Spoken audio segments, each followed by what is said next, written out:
Alright, I'm thinking... Sorry. Alright, I'm thinking everyone's here at this point. Or, I'm sure everybody will catch up later.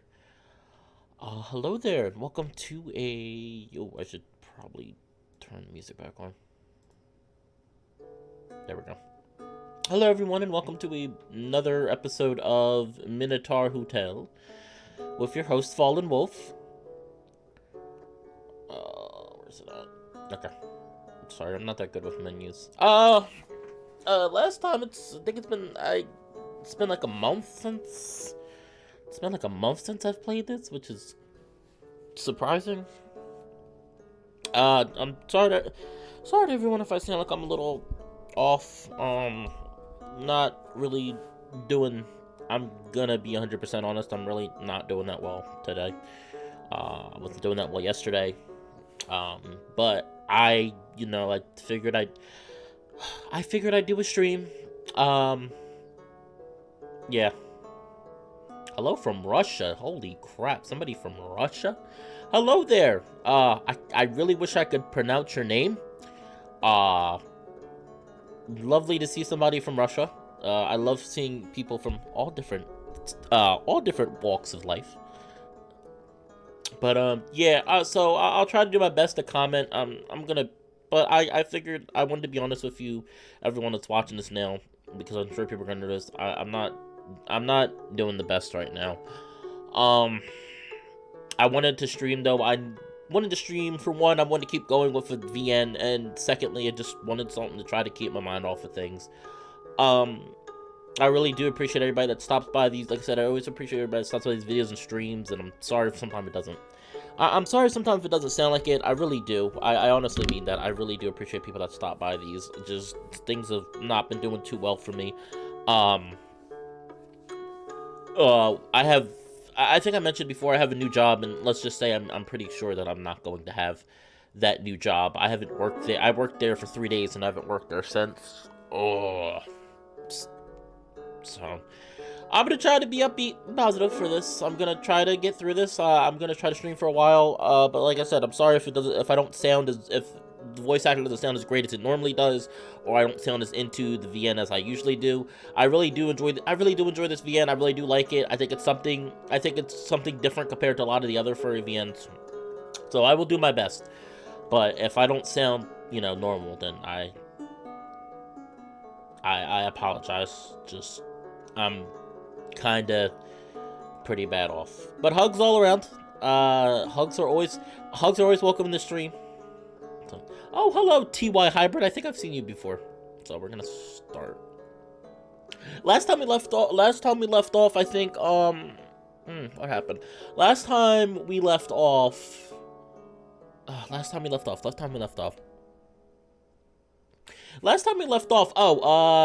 we finally got our guest, Kota and Luke, and they kind of had an argument, but we started getting guests at the hotel. Okay, anyway, chapter 10. I wonder how many chapters are for that. I actually think that's a good idea for a VN, to have chapters. I think it makes it a little easier to write stuff. Boop. I also like this soundtrack. The soundtrack was at the end of the last stream I did, and I kind of really like this. I really like this, not soundtrack, the musical track. If anybody has issues hearing me, let me know. I'll try to fix things, as best as I can. If you hear screeching or audio peaking, I'll try to do my best to fix that. Oh, TY Hybrid, you're the one. Yeah, you are. You did say that. I remember that. Alright, I'm gonna start, though. There are rules to place in cutlery. Forks to the left. No, wait, I feel like, did I? Oh, no, it's right. Okay. Chapter 10, The Bedrock. I should... Aha, see, it's different music. I was like, this is the same music. Okay. I probably skipped too fast before. There are rules to place in cutlery. Forks to the left, knives to the right. With the first set placed on the outside, spoons are placed to the right of knives. The basics are simple, but it's easy to get it wrong if you forget what kind of fork is meant for which meal. In the end, however, it doesn't matter. Very few sit at a dinner table for its sparking cutlery. Cutlery first and food second, after all. But today, even if just for a moment, silverware seems like a matter of colossal importance.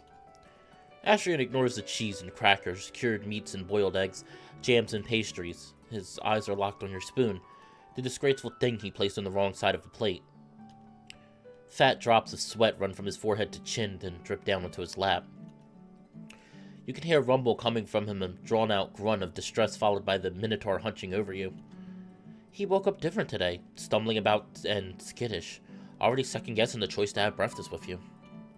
But he wouldn't back down on his word. Now his distress is carved onto his face. You let go of your buttered bread and smile at him. It wouldn't do any good to make him any more nervous for probing for answers. You'll need to be delicate. Is something the matter, Astrian? You look sick. The Minotaur's eyes shift down to his plate. He recoils further into a compacted ball of fur, his hands clasped above his legs. Astrian's unease crawls over to you and gnaws away at your confidence over the situation. Such a simple thing, a preface. Just last night he had a contagious smile when he accused you of harboring a honeyed tongue. Perhaps it was the wine. The idea must have pleased him then, but in sobriety... sorry about the words. All of a man's shame returns with vengeance. I hate it because like I know what the word means and I know what it's referencing, but I'm like actually pronouncing words is not always my strong suit. You look for something to say. Is there even any combination of words that can pull the two of you from this bog? Just how far can words go against tragedy in a man's life? Astrian remains with his hands locked in his lap, gazed down as if in deference. There is no great wisdom that can pull him, but perhaps honesty can offer some relief. You shouldn't feel bad. His gaze returns to your cutlery, to the disgraceful spoon, then back to himself. I'm not talking about the spoon. You don't deserve to go through this kind of distress at all. We had fun last night, didn't we? Nothing's changed since then. You had an enjoyable dinner with the other guests. You and I were at the same table. The one difference is this time that both of us are eating together. He looks off to the side and grinds his teeth. I feel very inadequate. This experience is very unsettling to me.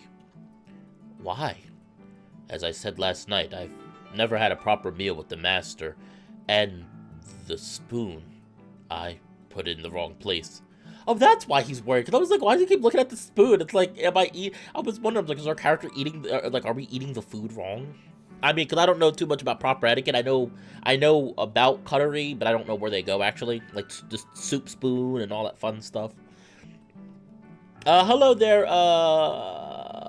Adonis. How are you doing today? About the spoon. What can we do to solve it? It's too late. It's in the wrong place already. But can it be fixed? I suppose so. You pick the spoon up and put it in its correct place, to the right of the knives. There, fixed. One less reason for you to be nervous. Is there anything else bothering you? You can tell me. He lets out a drawn-out sigh. It sounds defeated at first, but his shoulders are relaxed and his eyes are half closed. I sometimes forget. Master's not one who would go for physical punishment. I shall outgrow that fear. Worry not. Hello, Alpha. Adonis, have you been in my stream before? I'm sorry if I forgot if you have been, because that name sounds very familiar. Somebody's called me that before. It sounds very familiar.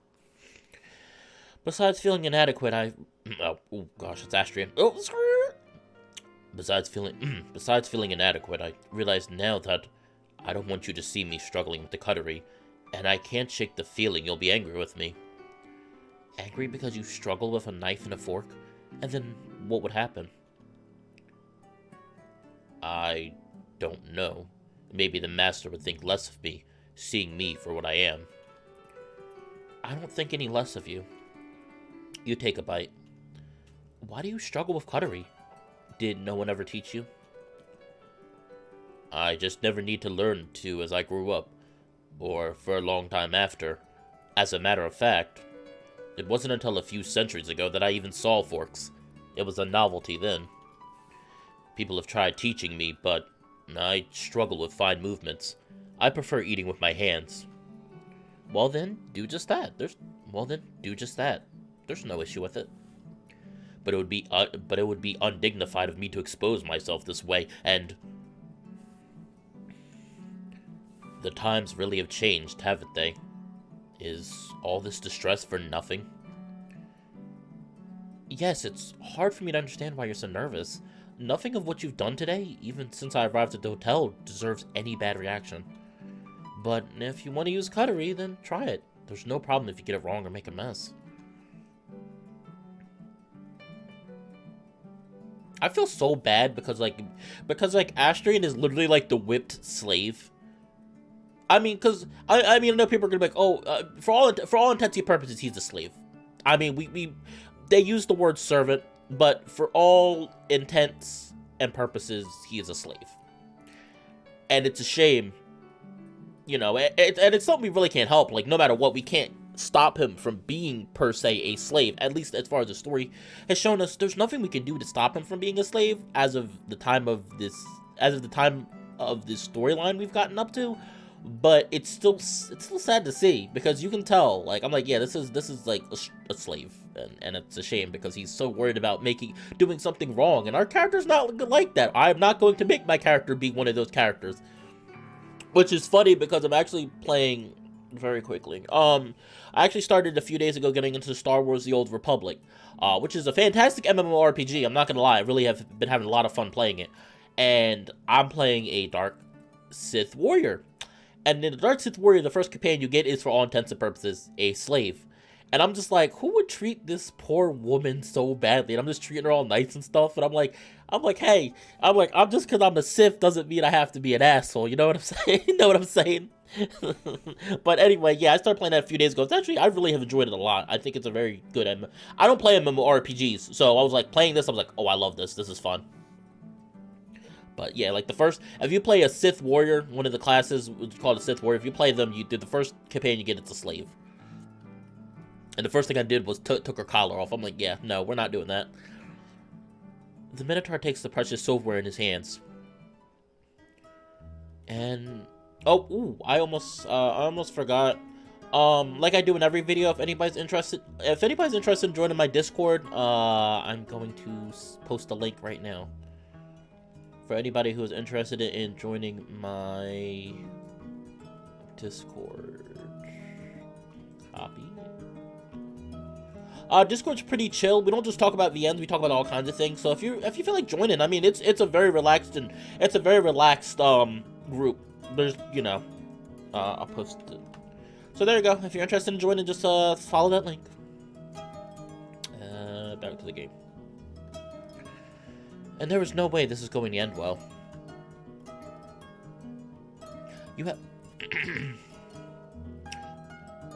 You hadn't stopped to watch before, but Astrian's clumsiness with small objects is nothing short of a crime. I don't speak another language, I'm sorry. I don't know what you're saying. But anyway, I can tell you're mentioning something about novel and congratulations. But that's about it. I'm sorry. And also, I'm gonna tell you now that the group is an primarily English-speaking group server. So, sorry. One can't help but feel the urge to leap out and guide his hand, but this is a challenge he must overcome himself. The silverware is so thin, he has a hard time keeping it between his thick fingers. It keeps slipping around his hand as well. Overall, Astrian's troubled relationship with silverware follows a 3-act structure. First, he reacquaints his fingers with the thin metal. His hands quiver like long-lost lovers, touching lips together for the first time in ages. That is very poetic to describe your fingers moving to clutch something. There is an attempt at gracefulness, like teenagers fumbling around in a moment of passion. For a glorious split second, he holds it properly, and then the fork slips as he puts pressure on a piece of cheese. In the second act, things take a turn for the worse. As the Minotaur again becomes distressed, he forgets how cutlery is meant to be held. He grips it like 2 pins, or perhaps like a pair of scalpel and pincers. It goes well for half a minute, before the fork slips and falls into his glass of orange juice. Oof. The fork pleads for help for the hand of his precious lover, but Astrian's mind is turned cold along with the river of sweat running down his back and matting his shirt. The tragedy arrives in the play's third act. Our once plucky hero is consumed by grief, wrath, hubris. The gods have given up on him, much like he did on love. As if you don't exist, as if dignity was an alien concept. Astrian holds the knife and fork, sticky with juice, like a child, gripping the handle as if he were ready to stab the miserable curd splayed upon his plate. Curd. Oh, I just noticed. Oh no, his face is angry. He's not happy. He is not happy. I'm not used to seeing Astrian angry. And there he goes. The battle for the breathless is over, and he's about to enjoy his single slice of cheese. It costs his dignity, but that is a small price to pay for sustenance. But the humiliation never ends, for the cheese was sliced too thin. It tears and drops in his lap, staining his clothes further. Astrian cannot get a break. With a greasy plop as it falls to the floor, the tragedy draws to a close. Oh, poor Astrian. How much abuse can a man take before snapping? How unfair can the world be? In other periods of human history, trauma as profound as this would surely push any man to take arm against creation itself. Now Astrian, however, the Minotaur disgraced creature, is left with one outlet. I'm serious. I was like, this is the most description. This is the most poetic description of somebody struggling to eat with a fork. They're breathless. Moo. Did you just moo? Astrian looks up, his face awash with shame and cringe. He slumps in utter defeat, an errant hand knocking a nearby apple off the table. By the gods, what a wretched day. The Minotaur looks away from you. I'm sorry, I think I misheard you. I could swear you, said moo. Yes, I sometimes do it if there is too much, when it gets too much. It's like being in the middle of a storm. I get lost and I can't always hold it in. Then it happens. I let out a moo. That's adorable. Excuse me, what did you just say? It's adorable. I didn't know you did that. A dropped cup of coffee's contents crawl their way to the table's edge. A droplet is pushed out too. Then it becomes a stream as it cascades down to the floor just beside your foot. Before the cup can roll off as well, you push it back up, with just a finger as not to bring Astrian's attention to it. Why is it adorable? It just is. You may not agree, but it is adorable. The Minotaur groans and you take the opportunity to lay your foot over the pesky apple as it attempts to roll away. You pull it back to yourself and press it against the side of your chair. A few drops run down the side of the orange juice cup. A puddle the size of a fingerprint is at its base. Somehow, I find that hard to believe. Come on, it's a compliment. Why would anyone compliment me? What is there to say? I can't even hold a fork like a person. Don't be like that. You were great. Just last night we had so much fun. I very much enjoyed your company. Oh, woo, there we go. I was like, who the hell is mooing in my group? I was like, who the hell is mooing in my group? I said, there ain't no cows allowed in this group. I'm like, it's wolves or wolves or dogs. There's nothing else. There's nothing else. In the furry fandom, there's nothing else. There's dogs and wolves. That's it. That's completely it. Cats are banned. Moos are banned. Cows are allowed to visit, but they're not part of the group.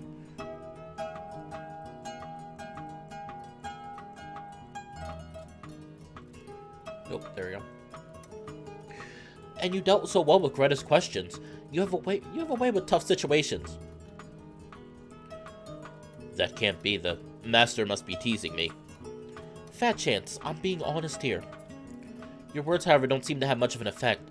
You might need to do something a little bit better to cheer him up. What do you do? Ooh, here's a good one.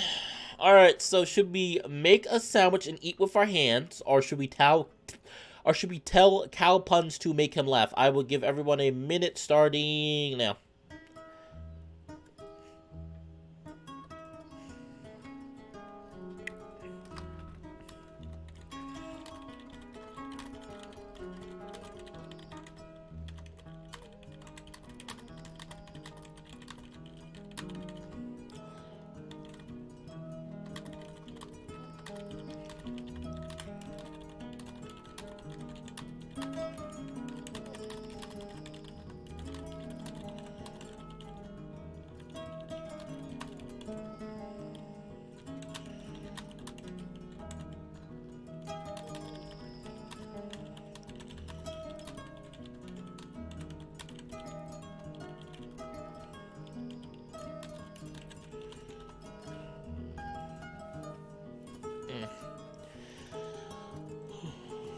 Oh, jeez. I just noticed it.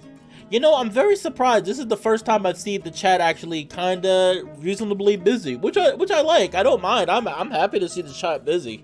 Usually the chat's somewhat quiet. I'm like, oh man, the chat's really quiet today. I'm like, oh man, the chat's really quiet today. I'm like, do I need to pull out the dog whistle to get people to chat or talk? Okay, so 2 people said sandwich. 4 people said sandwiches. All right, 4 people said sandwiches. That's close enough. Okay, I'm pretty sure sandwiches is gonna win. We'll do sandwiches. I'm surprised nobody said cow. I'm surprised nobody said cow puns. That's just, it makes me feel so miserable. It's just unmovable. Oh gosh, let me stop. Oh, that one was bad. That wasn't even bad, funny bad. It was bad. Zephyr. Oh, hello, Zephyr. That's who you are. Okay, you changed your name. I couldn't tell. Oh, tell me more, Nivik. I am very interested. You found a new non-furry VN. I told everyone here before, I play stuff that's not furry VNs. Like, I'm completely open to the idea of playing all different kinds of stuff on this channel. I'm actually playing Changed right now, which if you haven't checked out, you should, because that's kind of a very hard but interesting game.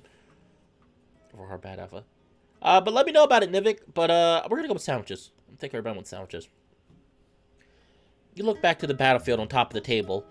Puddles of orange juice, a slice of cheese draped over a cup of coffee, jam over the cured meats, grease stains strewn all around Astrian's side.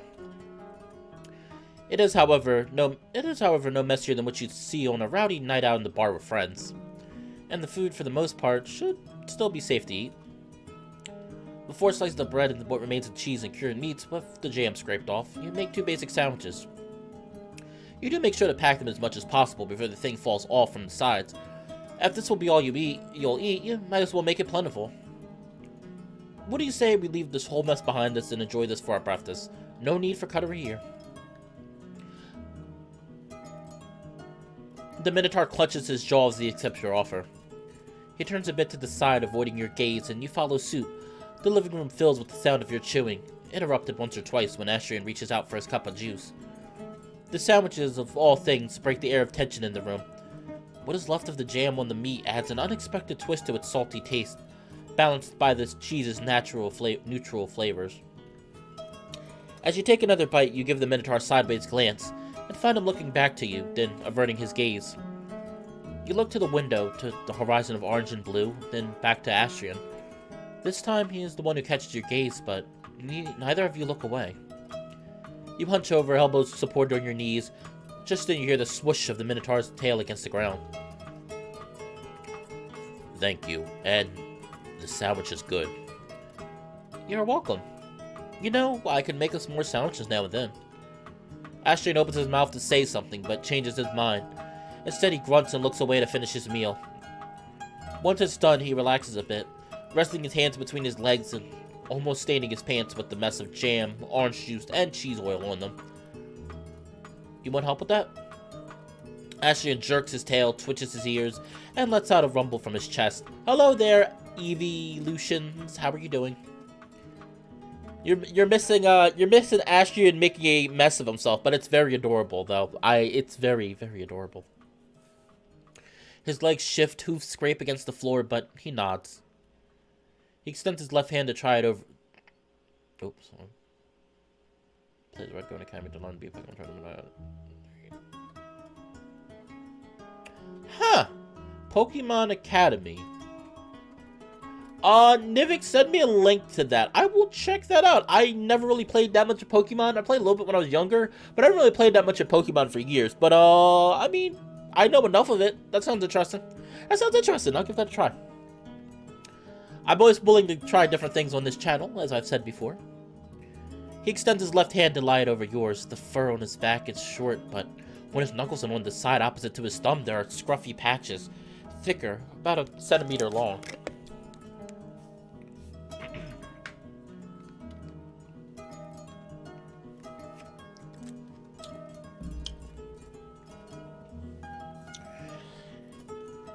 It is smooth and firm fur, as one might expect from his bovine heritage, and just below that thin layer there is his hand, wholly human in size.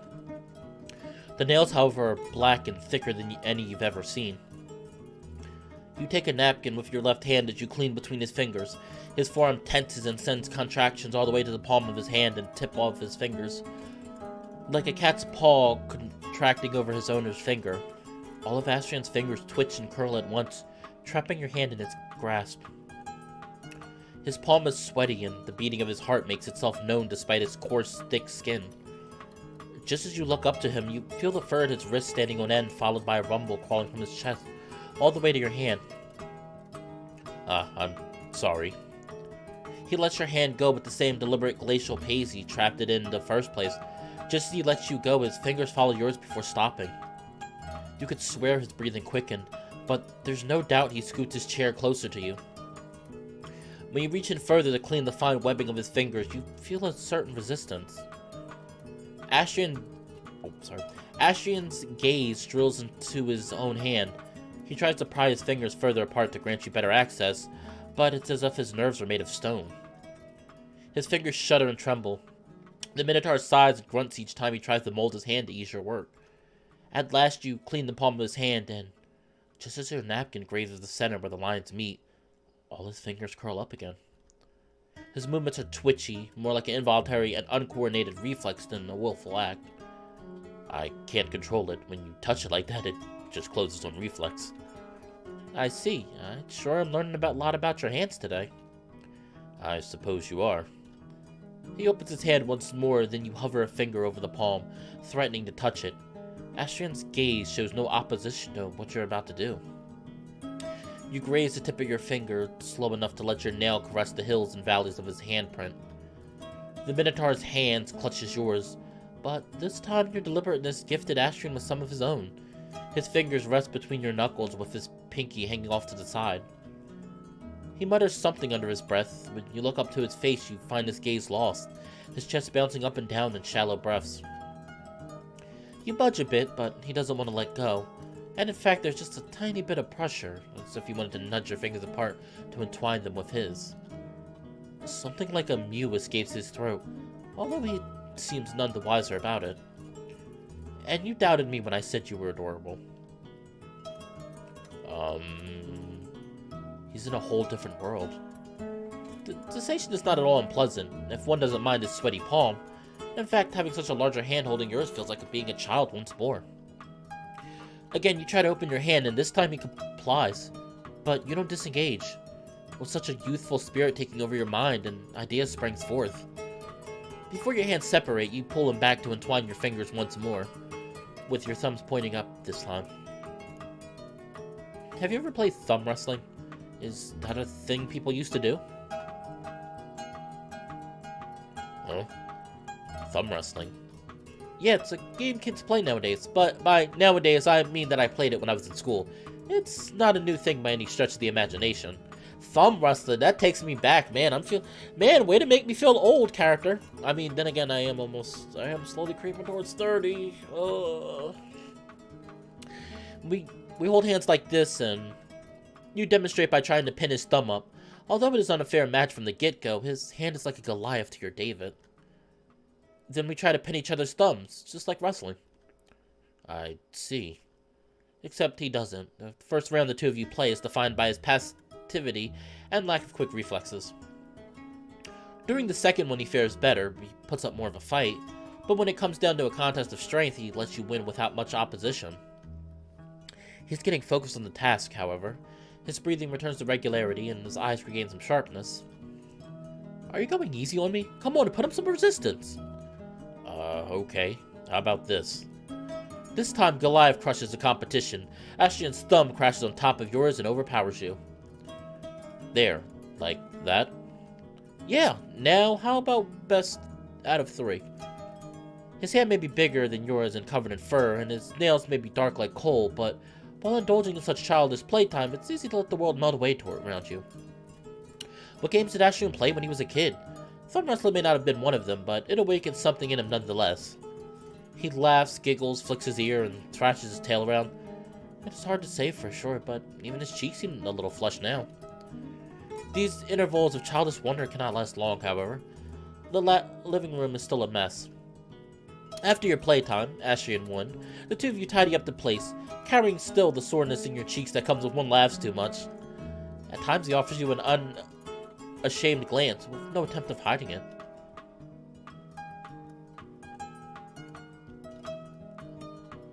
Would Master believe if I said you remind me of an old friend?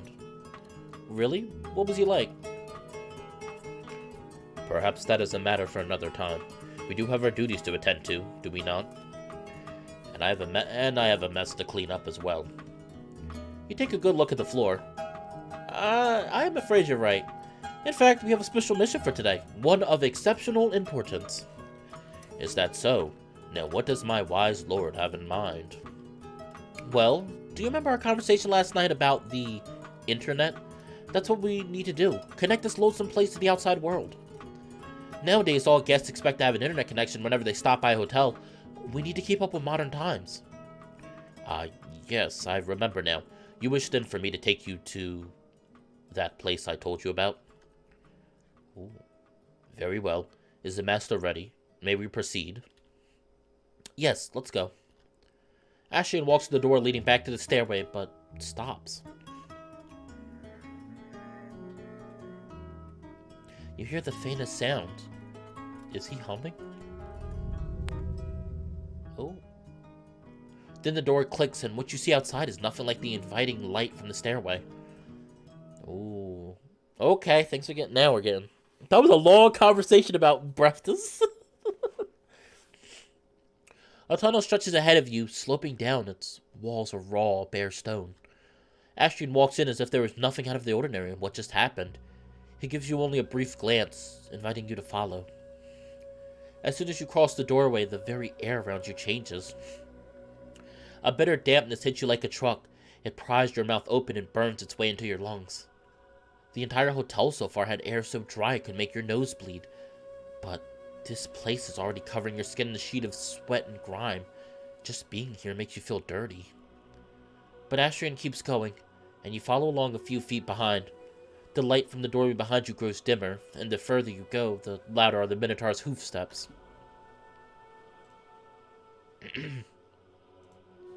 The two of you travel a labyrinth set of twists and turns. With each shift, the walls change further into polished rock. The air worsens to such an extent that you have to make an effort not to cough. Regardless, your tongue is covered by a bitter oil that you can neither swallow nor spit out. The harsh sound of Astrian's hooves against stone, echoing all the way down the corridors, both an invitation to proceed and an unnatural sound pushing you out of this place. That is, until the Minotaur steps on something brittle. You drag your feet along the floor, and you can feel the texture of the stone change. Its former smoothness is giving way to a rougher, harsher surface that scrapes against your soles. Ooh, what is this place? That's stalagmites? The claustrophobic corridors give way to a large chamber. It is darker than any room you've seen in the hotel thus far, save perhaps for the cold room. But light from some source that you can't quite determine still allows you to examine the chamber in full detail. The polished stone floor and walls, even outside the doorway leading to the previous corridors, are covered with a thin layer of purple dust. The layers get thicker and thicker as your eyes follow them to the center of the room, where a large wall of crystalline rock in the same dark color cuts the room in half. Crystals. To the right and left there are two large wooden tables on which a number of people could have worked together. Their legs are also covered in purple dust and seem to be stuck to the floor by growths of crystal.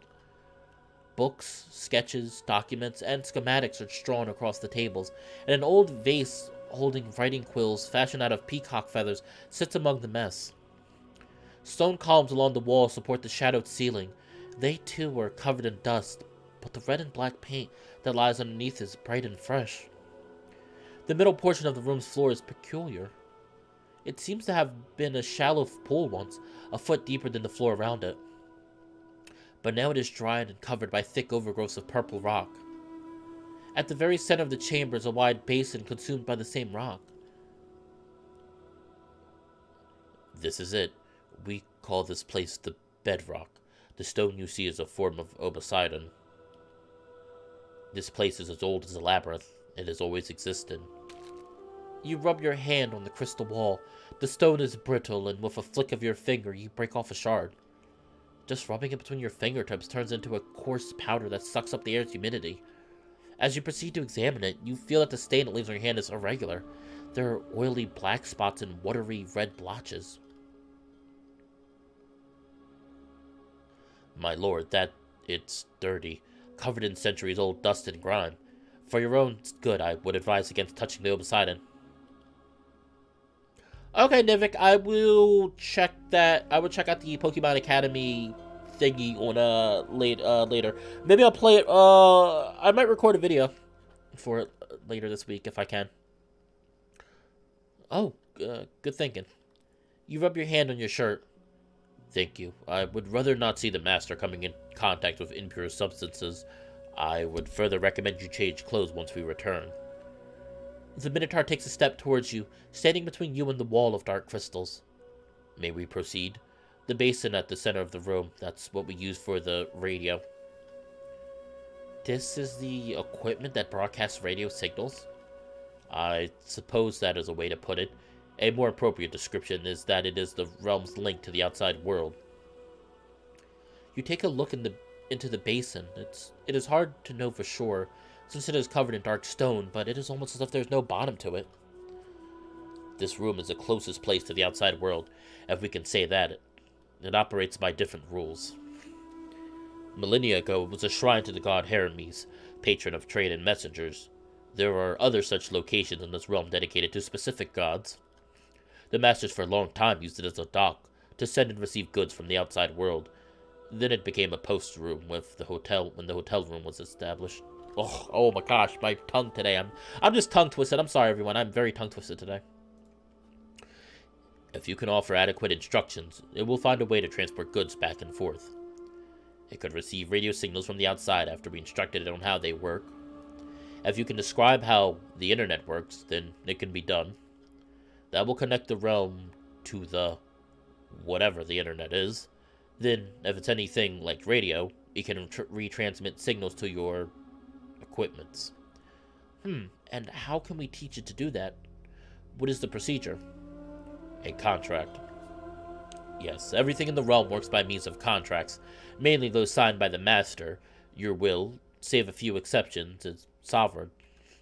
In a single contract, we can describe how the internet works and then command the hotel, through the basin, to connect to it.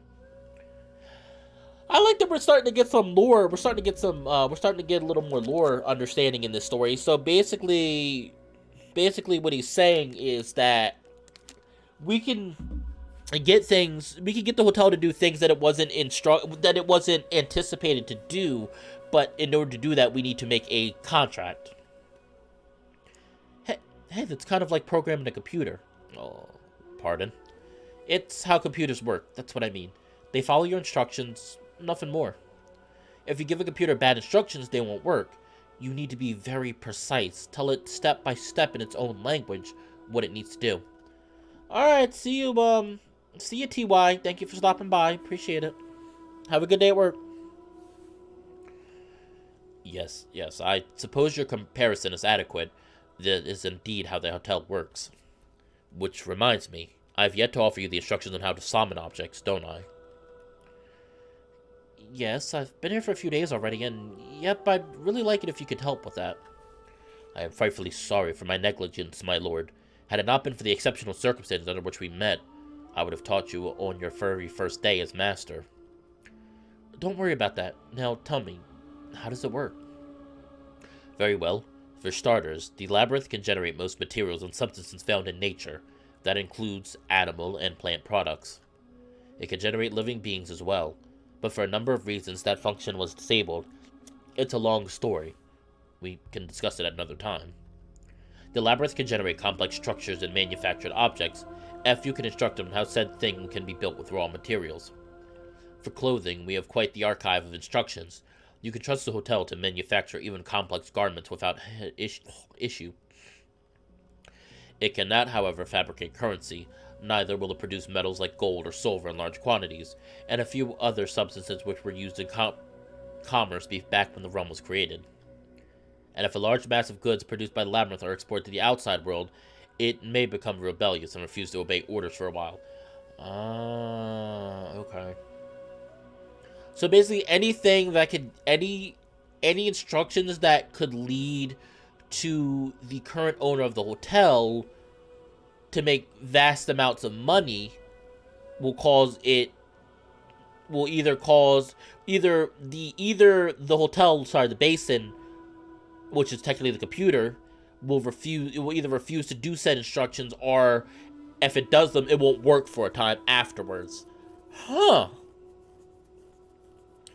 I mean, but being honest though, I mean, I guess I can see why people would want that, but really, why would you need to really worry about that? If you already own the hotel, you have somebody who already cooks for you. I mean, cooks for you, cleans for you, and all that stuff. I mean, to me, that's a win already. Like, making money, there's no reason. And with the way it sounds, like most people that stay at a hotel live there for the remainder of their life, with a few exceptions. The old man that we met in the beginning of the VN, I mean. But for the most part, it seems like the people naturally stay there till they die. The master. The gods put those restrictions in place to stop mortals from using the labyrinth for profit. I'd see, but that's not an effective restriction, is it? I can imagine a number of ways I can be sidestepped if I wanted to profit. We can't make gold and we can't make gold and silver, sure, but what about precious gems? Those are valuable enough that we could export a small amount for a high profit. Yes, good catch. That is what we used to do, in fact. We had a contact on the outside who would receive our gems, sell them without leaving a trace, and send over the currency. That way we could pay our employees, and we were not at all stingy, I might add. Interesting. So this whole system is, shall we say, abusable? Yes, my lord. There is no doubt about that. After all, is that not what enabled us to build this establishment? The gods sentenced me to eternal damnation, but we found a way to make something good out of it. And we accomplished it by, shall we say, being quite creative and light-footed when interpreting the base rules they established. This is no different from how we managed to bring radio to the hotel. I doubt Hieronymus even ever imagined the uses we could come up with for a shrine. It is fortunate that the gods were, shall we say, quite sloppy with how they worded the rules for this realm. Remember the lesson here, it becomes important later. Okay, I'm curious to see where that goes. There is one more thing. The labyrinth can muster materials, but as I said, it needs the instructions on how to put them together. For things such as books, it can copy books which already exist here, but it cannot summon a book it does not know. With that said, may I teach the Lord how the summoning is done? Yes, I'm ready. Let's do it. It is a simple affair. Perhaps you shall find it silly, but believe me, for this task you need only hum. This song in particular.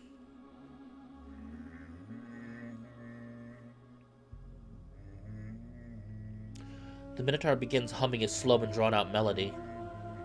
Astrian's humming at times quivers, lingers, stretches itself. The song itself is simple, easy to learn, and quite unlike what you'd heard from modern musicians. Although he does not sing any lyrics, it would seem he's thinking of them and humming in unison. After repeating the song 2 more times, he stops. We need to call out to the labyrinth, inform it we are making a demand. We required an unequivocal gesture. Over the centuries, the masters have employed a number of actions for this, such as snapping their fingers or tapping their feet. But my lord can imagine how problematic it was when they would unwillingly give commands to the hotel. So, for a few centuries now, we have adopted this song as a gesture. Master need only hum it. With time, you will even be able to do it without anyone noticing. If I am around, I can hum it for you as well. That works just the same. I hummed it in your stead when you tried summoning clothes for me. And now, state what it is you desire. You repeat the song Astrian just hummed, and you think of something simple you can summon to test the labyrinth's abilities. Perhaps a small gift for the Minotaur. Ooh, a neckerchief or a wristband. Alright, what do we want to see him wear? Neckerchief or a wristband?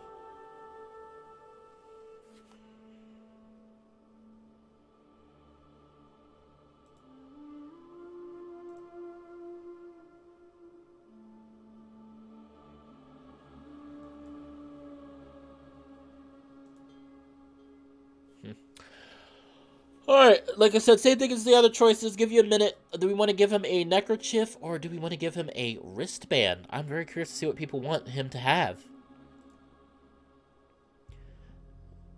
The music like from Realm. Okay, I got one for neckerchief. Neckerchief?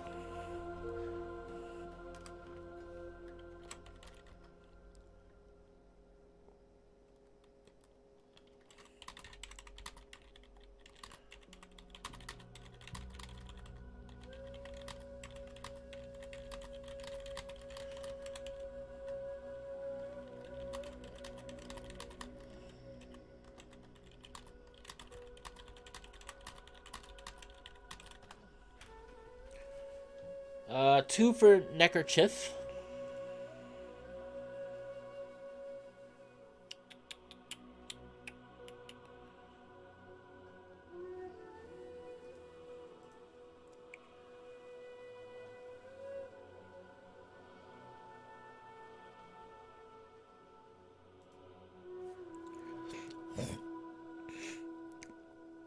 I like that we're finally learning about the hotel, though. We learned a little bit about the hotel, but I like that we're learning a little bit more about how the rules exactly work.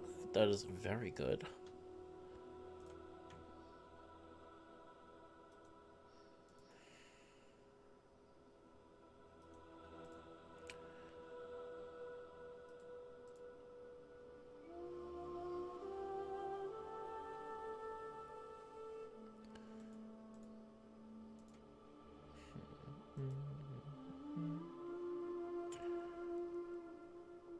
I'm gonna give like another 15 seconds.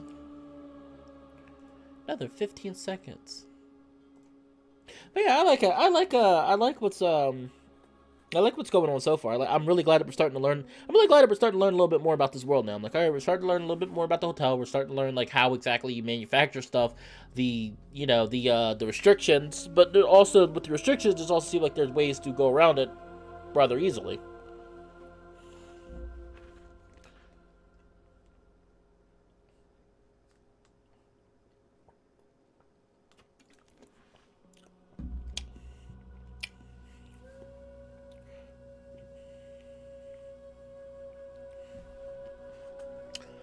All right, I'm gonna go with neckerchief. Neckerchief. I don't know. Is it neckerchief or neckerchief? I don't know. Hold on. Oh. You think back to the modern clothes you made for Astrian to wear. Crafting cloth, it seems, is a simple task for the labyrinth. But unlike that time when Astrian apparently commanded the labyrinth to perform your instructions in your steed, you do it yourself. You close your eyes, picture in your head a simple piece of cloth, and hum the melody. You feel the familiar shifting of the lights in the room, but this time the tiled floor vibrates under your feet as well. The dark rocks around you crackle like charcoal clacking together as poured into a bonfire. Then you jolt at the sensation of the rocks shattering and pouring over you, but when you open your eyes, the wall is intact and unchanged. Perhaps because you're so deep in the heart of the labyrinth, within its lowest layer. Regardless, you look down. The labyrinth has produced a small square of red cotton cloth with a white swirling pattern along the edges. The Minotaur approaches you and looks at it as well. Now that's a pattern I haven't seen in a while. You grab two opposite tips of the cloth, fold it diagonally, and take advantage of Astrian's proximity. You wrap the two tips around his neck and tie them at the back. The Minotaur winces but doesn't move away, and just lets it happen. When you remove your hands and look over your handiwork, he's blushing. Oh, I like this. He almost looks like a cow with the uniform and the handkerchief. He almost looks like a cowboy, which is freaking ironic. Thank you, master. Does it suit me? Yes, it looks great. Oh, he's so happy about it. He's so happy about it. All right, enough messing around. How about we get started on the internet thing? Where do we even start? Yeah, how do we start teaching something how to use the internet? Ashton excuses himself to go back into the tangled hallways and returns a few minutes later with a folder full of schematics. He lays them over the two tables. Ashton lets you skim through uninterrupted. You cannot make sense of them. Just a jumbled mess of geometric drawings and calculations. For the next hour, you and Ashton try to crack the puzzle. He explains to you how a team how a team decades ago made those schematics to translate a radio's functioning into the hotel's bedrock. And you in turn try to explain to the best of your abilities how the internet works. It becomes apparent that, no matter your previous expertise, there was so much about the nitty-gritty about the internet's workings that you cannot describe from memory. This will take quite a bit of research, and if it's just you and Astrian, it would take days or weeks to accomplish it.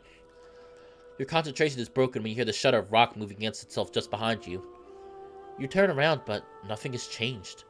It's still the same dark, humid room. Is something the matter? I could have sworn I heard something move behind me. I am afraid I heard nothing, my lord. Perhaps you are just getting tired. That may be the case. Would you mind if we took a little break? Yes, about that. Would Master be willing to hear out an impromptu suggestion from this servant? Before you have a chance to respond, he lets out a giggle.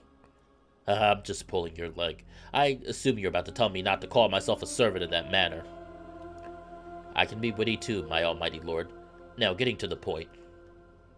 You see, it is somewhat late in the morning, and new guests might arrive soon. If the both of us stay here to work on this task, then who will greet them in the lobby? The process of drafting the contract requires a great deal of specific knowledge, so I should stay here to do it.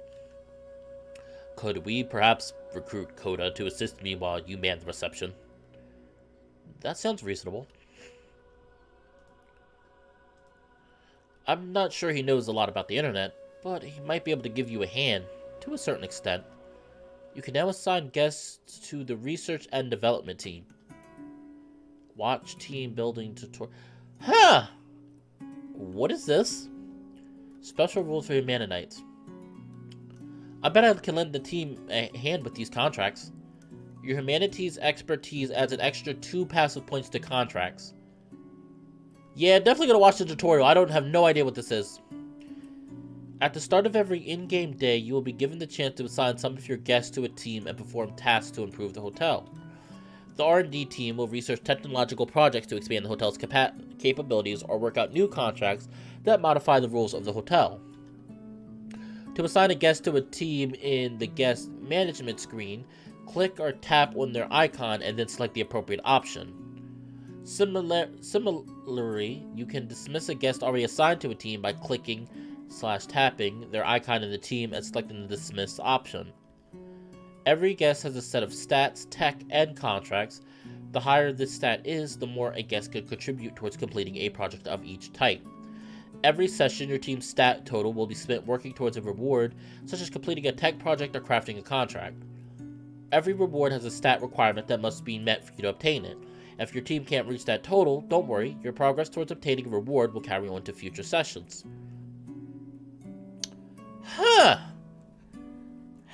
Very interesting.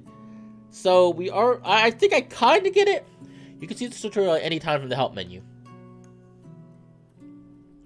Click on a guest to reassign them, hover over stat to see what it does. So right now, since I have a contract bonus, Humanities gives me 2 contract. So I have 2. Can I do Luke? Guest is not available. Oh, I can't. Okay, guess, but Luke is good with oh, man, we're getting into some real serious stuff. Okay, so Coda has 2 contract but 1 tech, so send him. And then Astrian knows 2 contract but no tech points. Huh. Send R&D. And I can't do it.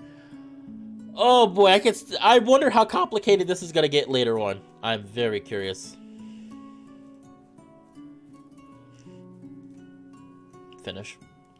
So now I have, wait, what do I have? So I have a total of 6 contract and 1 tech. But I need more tech, don't I? But I can't do anything. Very well, my lord. I'm gonna also probably save. Yeah. Very well, my lord. I shall realize your will post haste. I shall summon Coda for his help. Your guest stats can be seen in the guest screen in the menu. You can inspect your current team members in the team screen as well. You can also inspect these in the ledger on the top right of the corner. That screen. With that, you head out. Just as you are leaving, you hear it again. The sound of rock groaning against itself right behind you, beyond your grasp. This is going to be very, very interesting. It is just about time for new guests to arrive. Back at the reception, you put on your best smile and wait. Things are slower today. During the morning, only 3 new guests arrive, all singles. As the day progresses, however, you do notice some commotion as people move about. At lunchtime, you find only a few sandwiches sitting on the lounge's counter. A number of guests are missing. Greta, her boyfriend, and the South American men. As you are having your lunch, you see what could soon become a usual sight at the hotel. Luke coming into the restaurant, looking around for a moment, and if there's no sight of Coda, heading straight to the counter to grab some food. Before he's made it out of the room and back towards reception, Luke has already unwrapped one of the sandwiches and split it in half with his talons. He opens his beak wide, so much that it looks wrong, and swallows the portion whole.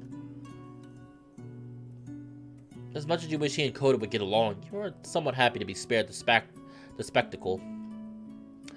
Yeah, if you didn't see it last part, Coda and Luke are not going to be getting along anytime soon. I can tell you that much. That's all I'm going to say. If you're interested, you can watch the video, which is on... You can watch the last stream, which is in my video section of my channel, which was part 5. You can see this is becoming a somewhat sad routine.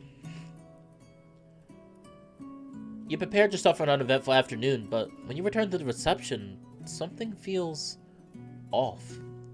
You hear a subtle noise from behind the counter. You walk towards it and peek behind, only to find... Oh gosh. Excuse me, but who are you and what do you think you are doing? Oh. Sorry. I was just, looking for a quiet place. My name is Ishmael. And you chose to sit behind the reception counter? Yes, doesn't make sense, huh? It's more that I wanted to be by myself for a while. And again, you chose to be by yourself behind the reception counter?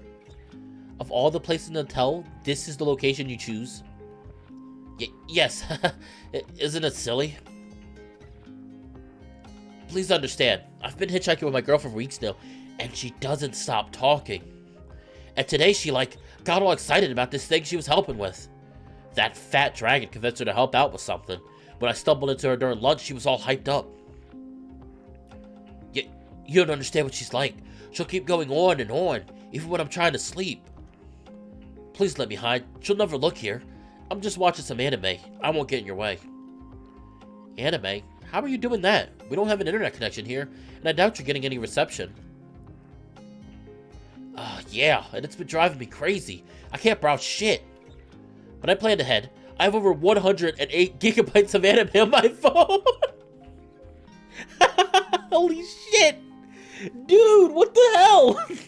108 gigabytes of anime. What the hell? Oh my god. This weeaboo came prepared. He was like, I am prepared to watch my anime no matter the cost to my phone. Enough to last the whole trip.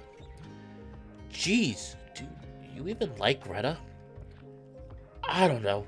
She talks so much I can't even think. I thought I'd have some peace and quiet on this trip, but I was wrong. It was a mistake. I thought having a girlfriend would be fun, and my buddies from the Polytechnique would stop mocking me. But having a relationship is hard. And she keeps asking me what I think, and I don't know. There was this one time she asked me if I wanted to have kids after she finished her doctorate, and I just want to go home after my shift and chill, man. Huh? Have you tried talking to her about this? But I don't want to talk. Can't you just be quiet? I worked so hard and the Polytechnique was so difficult. She should understand that I need my alone time. Ooh, boy. Oof. What do I tell this man? Alright, I'm gonna let people vote because I don't know what to tell him. Get your shit together? Sucks to be you, or you poor thing. All of these, oof. Alright, I'm gonna let people vote because I really don't have any idea for this one. Same thing as the other choices. Give you a minute. Which one should we do? A minute to vote.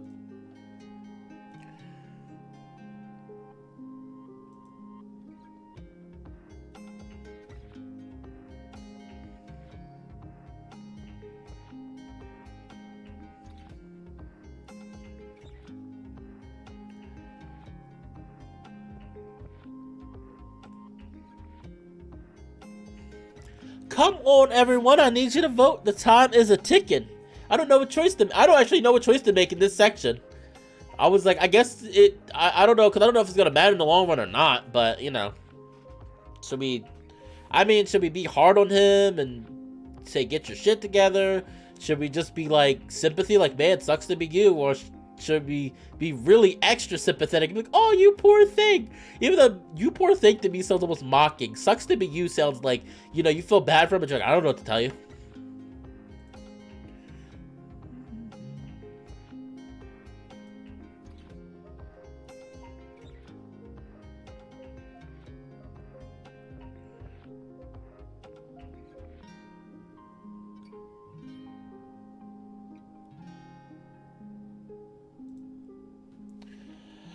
Alright, one person said sucks to be you. What else we got?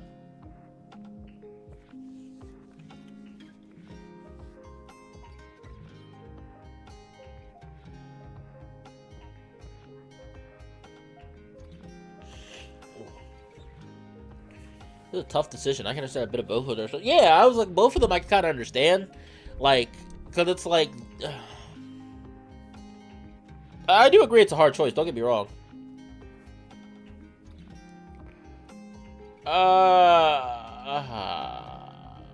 What should we do? Alright, so far I just have one vote for sucks to be you. Another like 30 seconds. Somebody better tell me what they want or I'm choosing sucks to be you.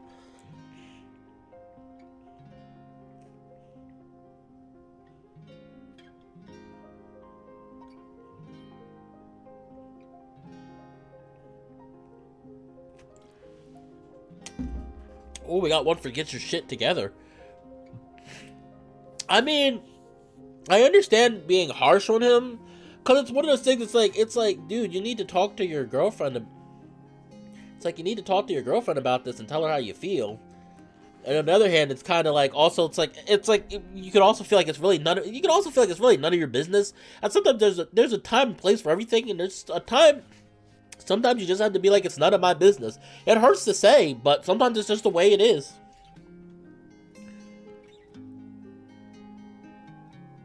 But you know, so. Come on, there's a tiebreak. Come on, there's a tiebreaker, everyone. I need people to vote. There's a tiebreaker. I can't choose like that. I can't choose with a tie. I don't got a coin. I don't have a coin on me.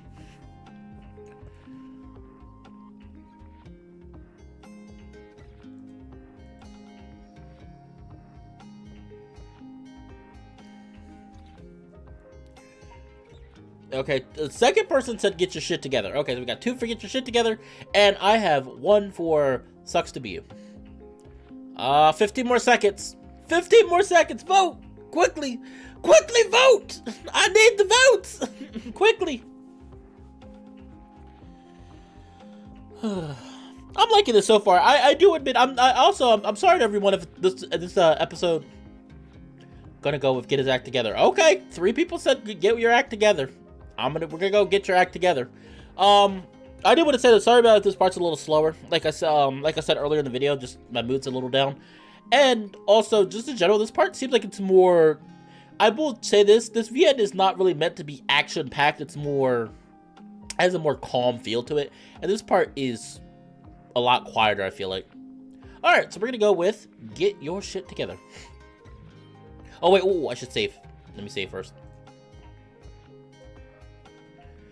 Get your shit together, dude. Oh gosh, hold on.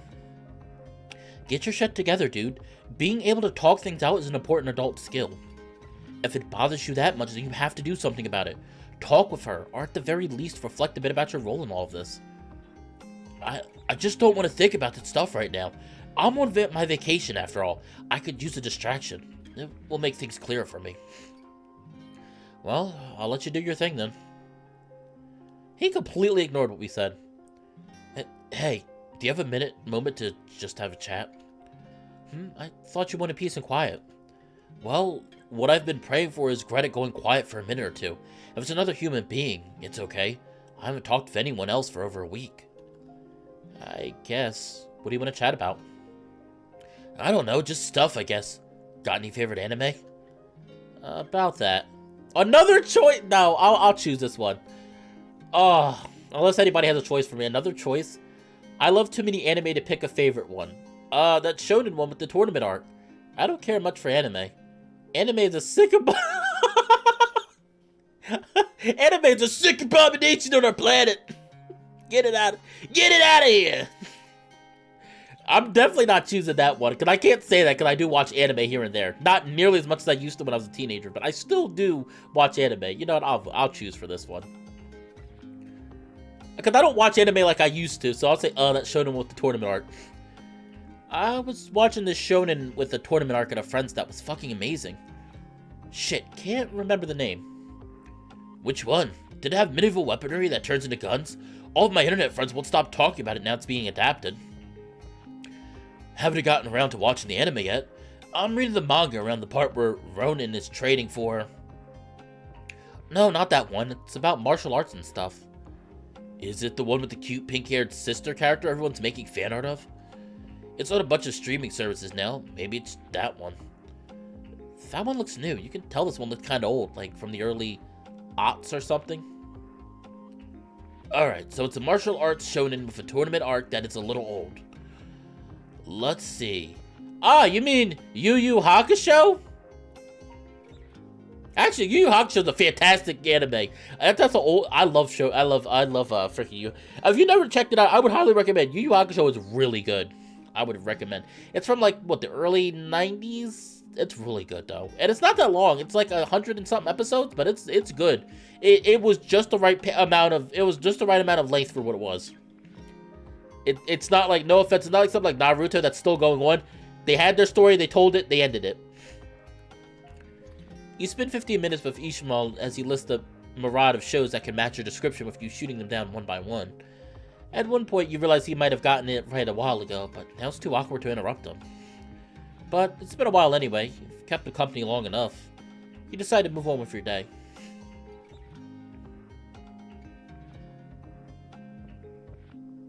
After that brief episode, this afternoon is uneventful. A handful of more guests check in. At 7 p.m., you make your way to the lounge for dinner. Guests have already arrived and settled in to wait for their meals. Oh gosh, no, it's her! Oh no! Oh no, it's her! Oh no, it's her. I'm scared. I'm scared. Can somebody save me? Because I'm scared! Save me! Ashley and the German lady are talking as they sit together at a table near the back. Before you make your way over to talk with them, Koda approaches you. The dragon fidgets with his fingers, readjusts his hair, then grumbles under his breath before speaking. Ah, good evening, Master Mark. I'm pleased to see you again. It has been quite the difficult day, to say the least. Please do not get me wrong. I am more than happy to help with the hotel as much as I can. But I must admit, technology is not my strong suit. In truth, there have been moments throughout the years where I've been hesitant to go with the times. No, I'm not gonna have another laughing fit. That was when I first saw her. I know what she looks like now. I'm not gonna have another laughing fit. I mean, that was when I first saw her. Unless I see another human being that looks kind of like this. No, you will not hear me do another laughing fit. It got worse after the Second World War. Since then, it's been an endless barrage of advancements. I'm not so young anymore. I can't keep up with that kind of pace. But I've made peace with the fact that I should at least try to stay up to date with current trends. So, considering I have a hard time operating a smartphone, I'm afraid I was unable to help very much with the task at hand. As such, Ashley and I were unable to make any progress ourselves. However, and please excuse me for tooting my own horn for a second, I had an idea that ended up helping more than I ever could. Oh man, Batman! I'm surprised you're here. I'm not gonna lie. I was sitting here the whole time. I was like, I'm surprised Batman hasn't showed up. Hey everyone, it's Batman. Batman's coming to watch the stream. Now you can say that Batman is a fan of my videos and streams.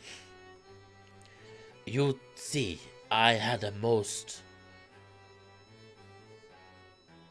let us say, interesting conversation with Miss Greta yesterday while I was helping her significant other act like an adult. As it turns out, she's an engineer, and when I invited her to inspect the basin, she was more than eager to help. Ashley and I were both very impressed with her contributions. I do believe we are a little closer to unraveling this problem. She went through the trouble of explaining everything, at a very quick pace, might I add, which got on my nerves after a while. But I do feel like I managed to grasp some of it. Coda's tech went up, stat went up. Ooh, cool. Man, we're getting stat boost too. Coda's tech stat went up by 1. And speaking of getting on my nerves, I don't know what it is, but there was something off about that room into which we had to cram ourselves. Everything about it felt wrong. I suppose Mr. Astrian is used to it, and Miss Greta seemed too involved with the project to mind. But something about that room left me on edge. It goes so far as giving me heartburn. And between that and Miss Greta's enthusiasm, I'm afraid to say that I had a very stressful afternoon. So, I am sure you understand when I say that I yearn for some peace and quiet right now. I will be heading to the kitchen. There's something very soothing about preparing ramen. I do expect you to be here on time. You will not want to miss it. Ashley and Greta are right over there if you need them. You head toward Ashley and Greta. Absolutely fantastic! What you have here could revolutionize, well, everything. You could just make matter out of thin air. This breaks thermodynamics as we know it. We can solve the energy crisis and end scarcity itself forever. See, please people don't think that I want this to happen. The issue that comes with solving everything is overpopulation. No, but then again, this is magic, so that wouldn't matter. Never mind, disregard. Overpopulation wouldn't really fit into this context, I suppose. This place could change the future of the planet. Where were you in this hotel all this time? Why has no one put this place to good use? Miss Greta, please contain yourself. The hotel remained abandoned for decades. There was nothing I could do. Still, I have been, my family has pushed towards this for quite a while now, to put this realm to good use. But the previous owners didn't think to put in the effort. At most, they would approve a handful of book shipments every year. That is just absurd! I can just imagine how we could solve the scarcity of resources. Well, there was a good reason not to interfere often with the outside world. This has been the hotel's protocol for centuries now. A while before World War II, there was an incident. Back then, the master was one Jean-Marie. He had a brother called Clement. Clement spent years lobbying to have the hotel supply raw materials to Germany to master Jean-Marie's cringe. Materials such as textiles, iron ore, quicklime. Oh, that is not good. Yes, can you imagine what sort of contraption Germany might have crafted with those materials? Well, I am glad we played our small but important role in avoiding that altogether. Yeah, alright, so just give it a very quick summary, Batman. We basically found out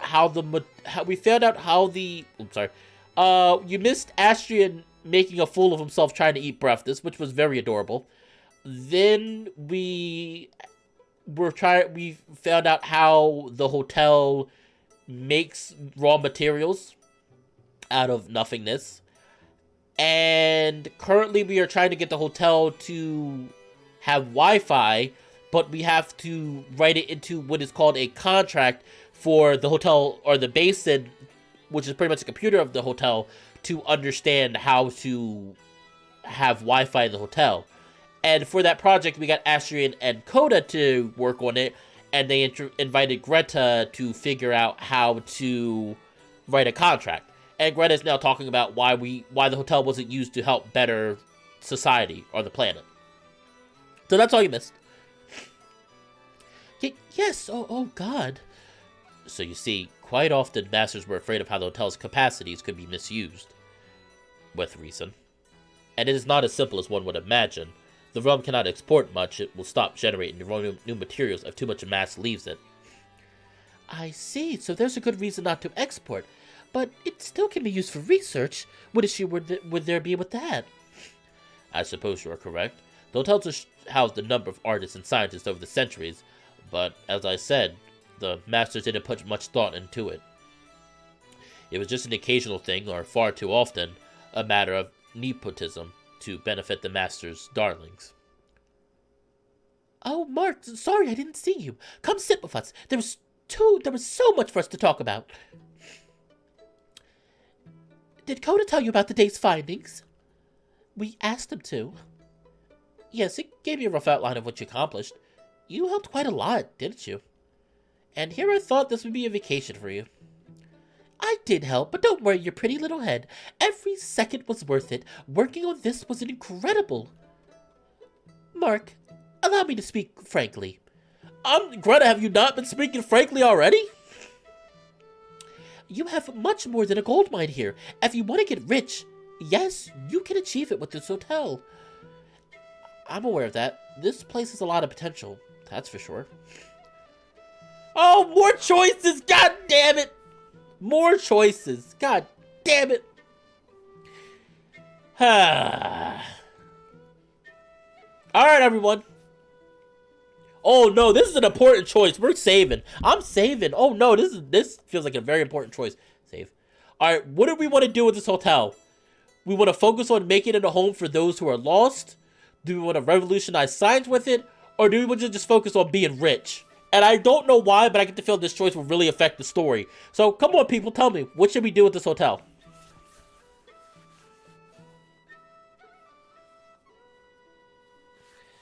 I will give everybody a minute to vote. What should we do with this hotel? Whatever the highest vote is, I will go with. But I just want to know.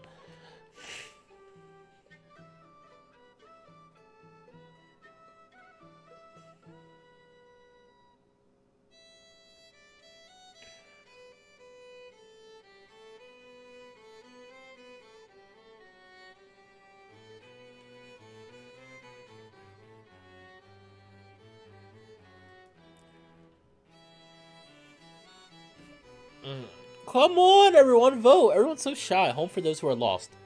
Okay, so we got a vote for home for those who are lost. What else should we do? Come on, people. There are lots of choices, and there's a lot of story to get done. I'm going to be probably streaming until 5 my time, so it's about 2 hours. Not going to be too long today, but enough to get a lot of story out the way. So come on, everyone, vote. I want to see a few votes in here. I see people are watching this. I need them to vote.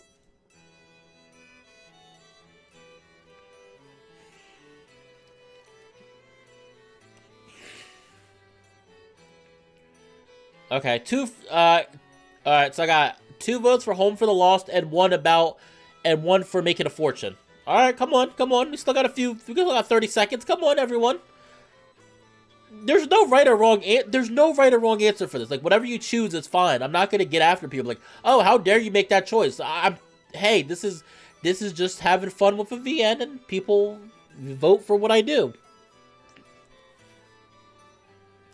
I mean, because since this game is not like a romance VN where, like, my choices affect who I go with, that's why I'm like, hey, the audience can vote. I'm not going to get mad at what choice is made.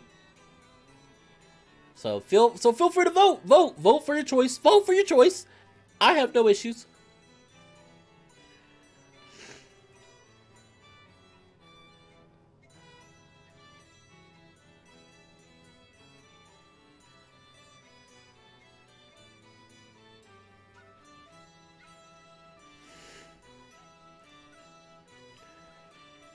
Oh. Batman, that doesn't count as more than 1 vote, sir. I see what you're trying to do. Alright, come on, 50. Alright, fine. 15 more seconds and then I'm moving on. I can't stay here forever. People are so shy to vote. People are so shy to vote though watching this. Like, I'm like, I don't care what you vote for. I'm like, it doesn't upset me. I'm just here to have some fun with, I'm just here to focus and have some fun with a VN. So, doesn't bother me. I was like, if you want to be greedy and say, hey, let's focus on using it to get rich, I don't mind. I don't care. Where's the signs up for that?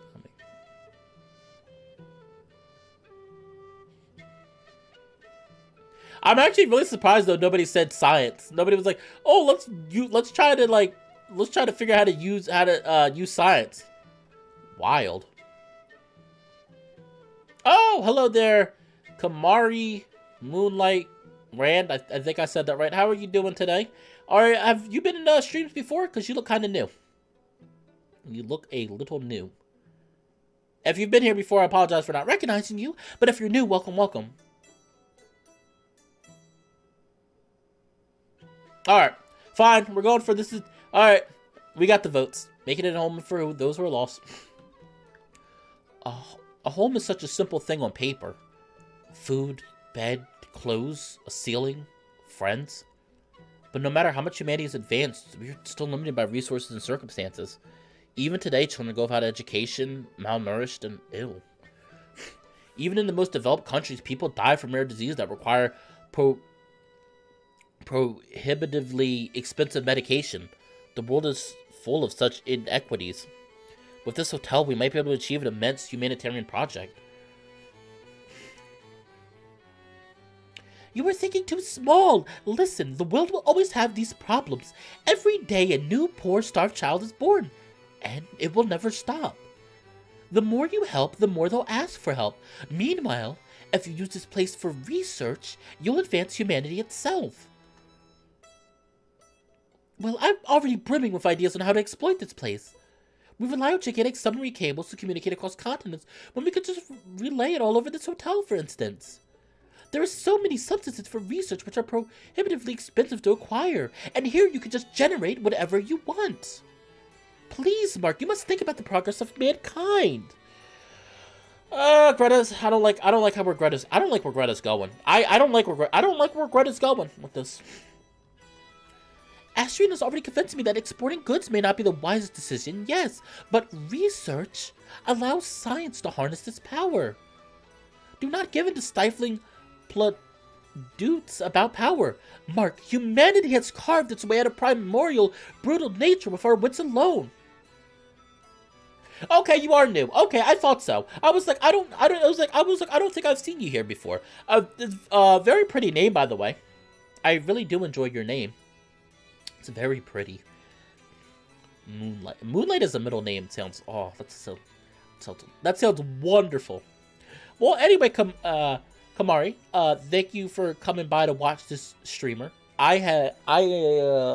Quick synopsis of my channel. I have Fallenwolf. I'm Fallenwolf. I primarily stream VNs, usually furry VNs, but I have been expanding my channel to play games of any kind, really, for that matter. If you ever had any ideas of anything you'd like to see me play, you can easily post it in the stream or in another video, and I'm perfectly fine with that. And also, if you end up liking this video and want to see more of this, feel free to subscribe. I'm always looking for new subscribers, and if you don't decide to subscribe, thank you for stopping by. Astrian did tell me that there are such things as gods. He did. The fools allowed this realm to exist and yet did not make use of it. Were it up to the gods, we would still be throwing stones at wild oxen. It is humanity that created art and with the aid of science allowed decent living standards.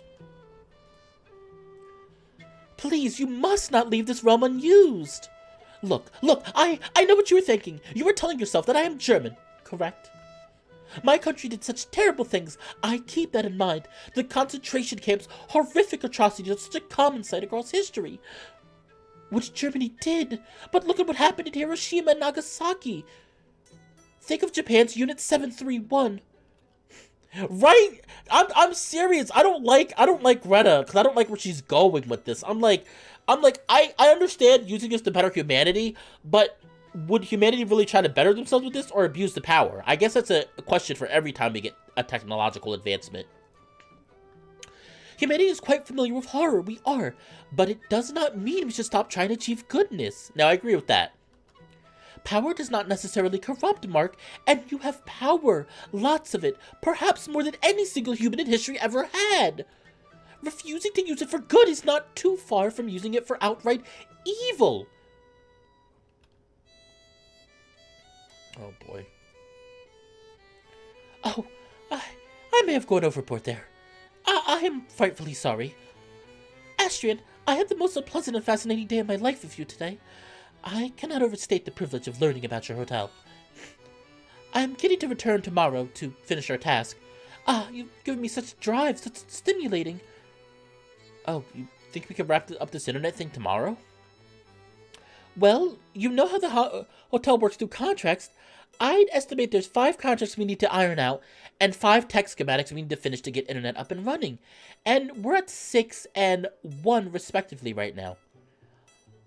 Oh. I'm serious. These deep questions of the VN are very worrisome. Okay, so for internet, I need 5 contract points and 5 tech. And I only have 1 for tech. Well, that's perfectly doable. It is. Now, if you will excuse me, I believe my boyfriend may have spent the entire day in our room, and that won't do. I will bring him out to socialize with the others. Have a wonderful night, both of you. Greta, your boyfriend's hiding from you, so...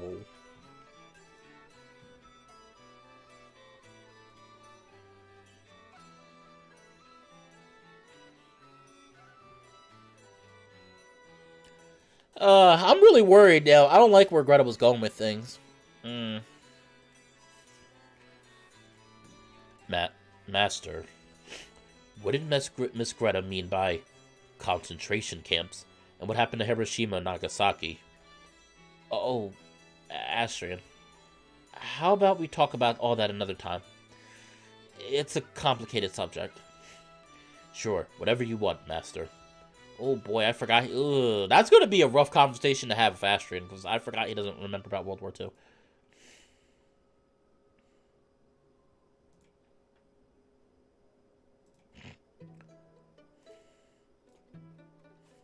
Sorry. I'm also debating if I'm going to stream on Twitch today. I might not, but I was debating if I'm going to stream. If I stream, I'm not sure if I want to do Bayonetta or more Yakuza 0. I had a lot of fun with Yakuza 0. I hope dinner's ready soon. You and Astrian sit down and get comfortable and have a short, pleasant conversation with some of the guests while you wait for your meal. Soon after, Koda emerges from the kitchen and begins serving ramen to the guests. You had a conversation with the dragon during the morning and asked him to be a little more lenient with the guests' kitchen manners. Koda seems to have received the message, but he still makes strained faces when walking by some of the guests. Greta returns shortly after leaving, dragging Ishmael behind her. The pair sit close to the bar, making Koda's walks to and from the kitchen longer as he does his best to avoid them. After you informed Koda of Astrian's cutlery fiasco, he connected the dots that chopsticks wouldn't do. Instead, he has prepared onagaria for the Minotaur to eat with his hands, a much appreciated respite from the oppression of silverware. Oh, no, unfortunately I don't. I'm really looking to get one. Right now, I actually don't really have a job. That's a very recent development. I'm really trying to work on getting a job, and once I get a job, I can go back to saving. I was saving for one, because I added up to get a decent fursuit with everything. I'm looking probably about $2,500, maybe $2,000 if I'm lucky. So, not right now. It is something I want to get, and once I get one, I do plan on making a lot of videos with it. Definitely will be on my fursona. I currently have 3 OCs, but my fursona is the one I'm more focused on getting a suit for. But not right now. Not yet. Soon, hopefully.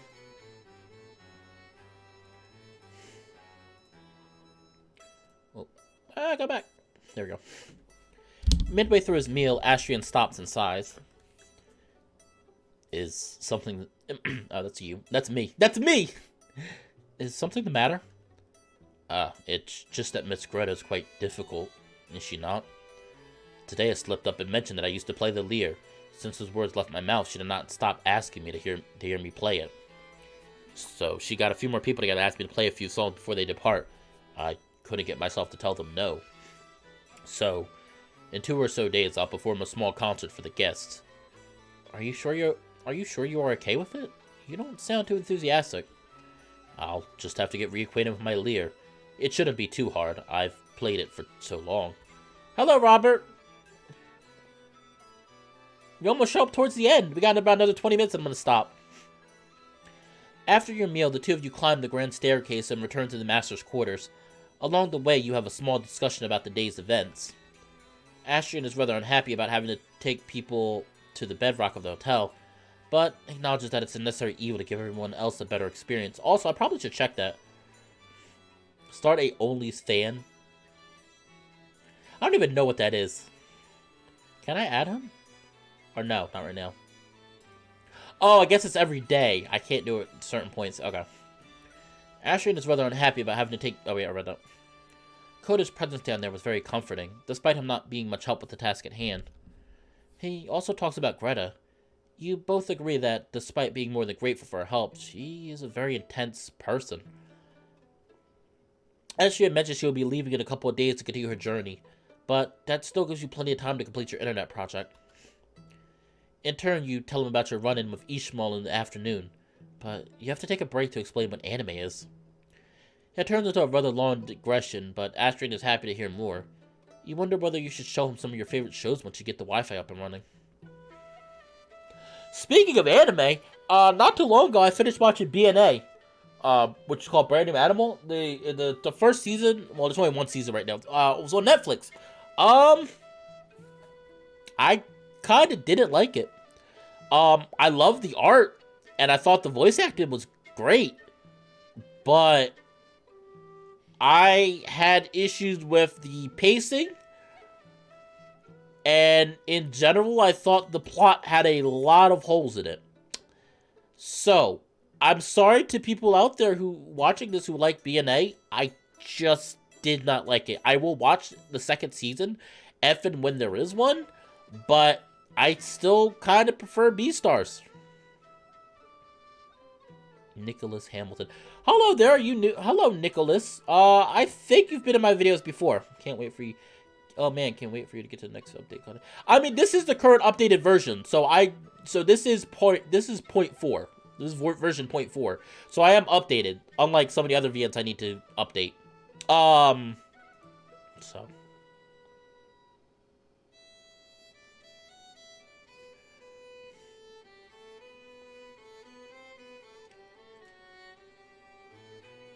Oh, sorry. Yeah, but I enjoy this VN. This VN I will be playing as much as I can. I really do like, I like this VN. Prefer the Beast. I gotta update, I think I gotta update the Beast. I will try to stream that sometime this week. I'll see how I'm feeling. Remember everyone, I'm not feeling the best. I'm trying to do what I can, but I'm gonna be honest with you, my motivation has been very low. That's why the videos have been coming out really slow. The editing for the last video I did, the Familiar Trials video, was not that much for a reason. I will try though. I will definitely update the Beast this week, and I'll try to stream it. But I also gotta finish streaming Ocean Avenue, which is Dirk the Red Panda's VN. Changeling Tale, I need to get back to streaming, because I only did that, streamed it once. But there's a few VNs I need to get back into.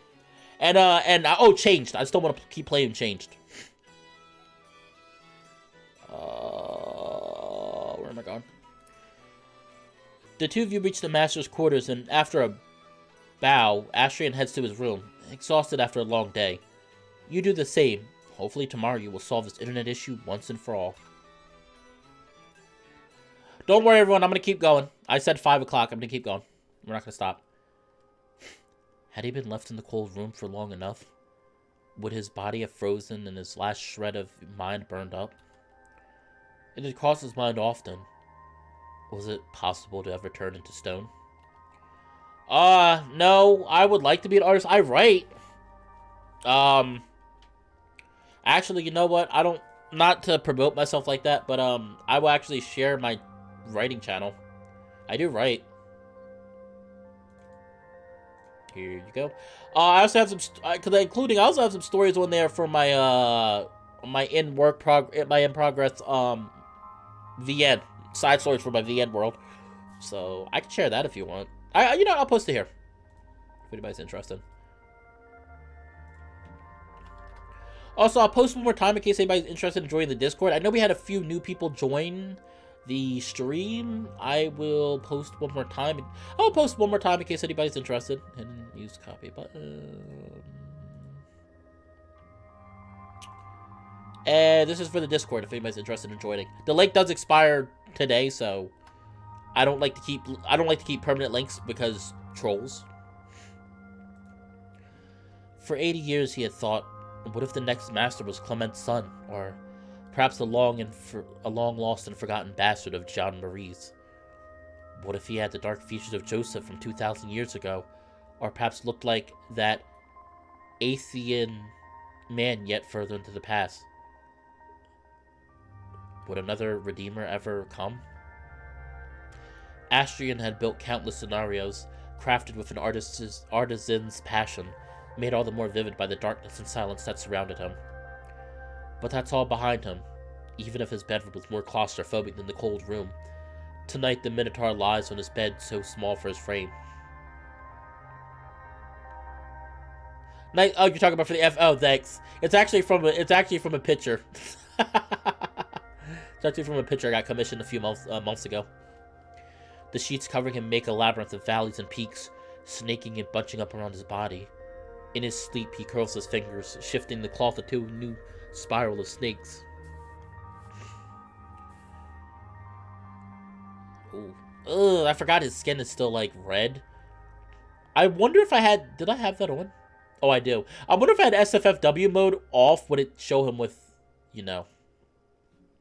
He wakes up. Like a jolt of lightning, his mind is thrown back into existence and he's conscious before he's even aware of it. What a night. It is as if he hadn't slept at all. No placid lovemaking with the bed and pillow. Existing here in this bed of snakes, eyes wide open, is discomfort of the most mundane variety. It is then that he says it out loud. Will I ever turn to stone? His mind, still in the reverie between dream and wakefulness, is assaulted by this momentous clarity. An idea pulls him out of the bed. For 80 years he had been kept apart from a certain friend, one which he dreaded to see once more. But now it's so clear, so simple. What had kept them apart for so long when they were so close? Sorry. What had kept them apart for so long when they were so close? Still in darkness, the Minotaur gets up and opens his drawer. Oh, can I change? Oh, that's right. I can change what they look. I can change what he looks like. I'm gonna keep the white fur because he said he enjoys the white fur, but let's change him up. Let's give him a modern shirt. I don't think we have modern clothes yet. Lower clothes, loincloth, neckwear.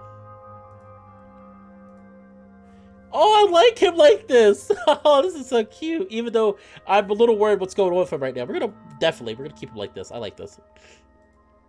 Yes. Once he is dressed, he looks behind the rest of his garments and finds his leer. Old friend indeed. His hand meets the surface like a firm handshake. The strings hum as the Minotaur pulls the whole thing from its coffin. While you live, shine. Together they sneak out, two brothers giddy in their rebellion. What do you mean, do I ever wonder why I became a furry? I mean, I became a furry because I enjoy mainly because I enjoyed cartoons, and I realized I really enjoyed anthropomorphic animals. I mean, I used to watch Looney Tunes, Animaniacs, Tiny Toons, some of the Scooby-Doos, not all of them, Scooby-Doo. So, I mean, it just felt like a fit.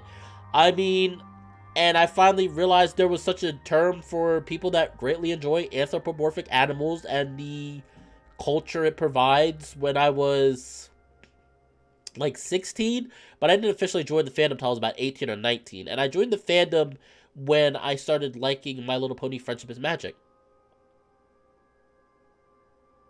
I love the art. What art? You talking about on the page? Well, thank you if you enjoy it. I haven't drawn in a while.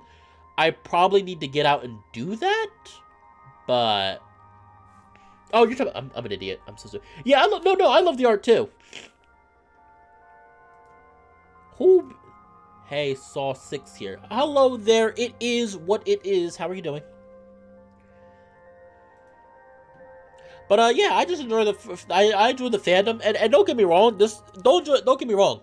I joined when I was about 18 or 19, and then I officially started being more interactive in it about 2-3 years ago. 2-3 years ago, when I finally started interacting and joining communities and stuff. So I mean, I enjoy the community. And I'm not a person that believes the fandom is perfect. There are a lot of issues in the fandom. I think there are quite a lot of issues in the fandom that I wish would get fixed, but it is what it is. You know, that's every fandom. There's always going to be issues. But I enjoy the fandom. For the most part, I do enjoy the fandom. The Minotaur doesn't dare raise his hooves for fear of waking up the master or any of the guests as he makes his way down. Except for the stairs, he skates his hooves over the marble, making a soft whistling sound. From the skylight over the stars, the moonlight rains down onto the Minotaur. Were there a witness to see his descent, a blue veil covering him and the instrument cradled in his chest. There'd be no doubt of his royal lineage. He makes his way to the reception, then goes out. A dark sky greets with only the shyest slash of dawn purple. The Minotaur sits on the stairs outside and, without ceremony, plucks the strings. Oh, we're gonna save this. It's like two lovers kept apart for too long. Their touch does not yield the desired reaction. It brings no moan of gratitude, nor spine-tingling shiver. But as the Minotaur tunes both his lyre and his own ears, the embers beneath all the ash and coal resurface. A single note strikes true and makes his heart hum.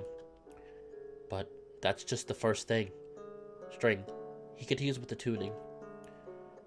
Do you think I'll ever turn to stone? His lyre lets out a hiccup, a note so sharp it hurts. I used to like the idea, I did. But this is good. Is it not? The gods left us no choice. We are here forever, but were this our everlasting destiny, I would choose to exist.